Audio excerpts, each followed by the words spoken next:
Further discussion, Representative Clem. Thank you, Mr. Speaker. To the motion, The motion. I'm going to vote in favor of the motion. I'm going to do it with great pride. No, I'm not worried about taking responsibility for the consequences of my vote and risking the ire of the electorate. I went to 11,000 doors. I talked to many people about Measure 37 as passed and as it played out.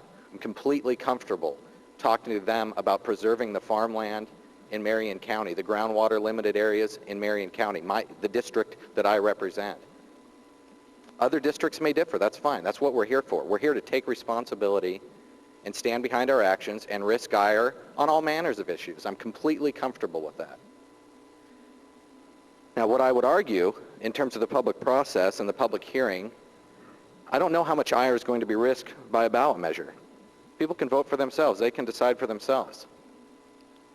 You know, I supported that provision of this because I really do feel like voter-approved initiatives you treat in a different manner than you do statutes and ideas brought by citizens. So I encourage you all to participate in the campaign, put in voters' guide statements, speak at town halls. I know I certainly intend to. We'll see how it turns out. Is it an absolutely perfect bill? I don't know. What I do know is there's 3 weeks left. And I know that this may be the biggest issue I ever deal with in this legislature, ever. And it's because it's what makes Oregon, Oregon. When I drive east of Salem into that farmland, when I drive through Hood River, I have to look at myself in 30 years and either see houses everywhere or a reasonable number that will be provided under this bill and maybe future efforts that we can work on together. I'm not opposed to working on continued efforts. But I cannot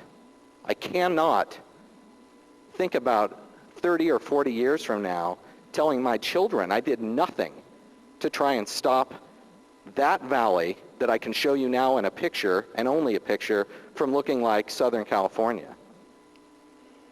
And to the notion that it's farmers filing this, I think this bill is going to make a lot of farmers happy, to be honest. They're going to get to build 2 or 3 houses for their kids. In Hood River area, you know, you saw the map. They're probably going to make a couple $100,000 per lot, maybe $300,000 per lot. So 3 houses times $300,000, that's $900,000 that they'll make under 3540. And I have worked hard to try and improve the agricultural economy.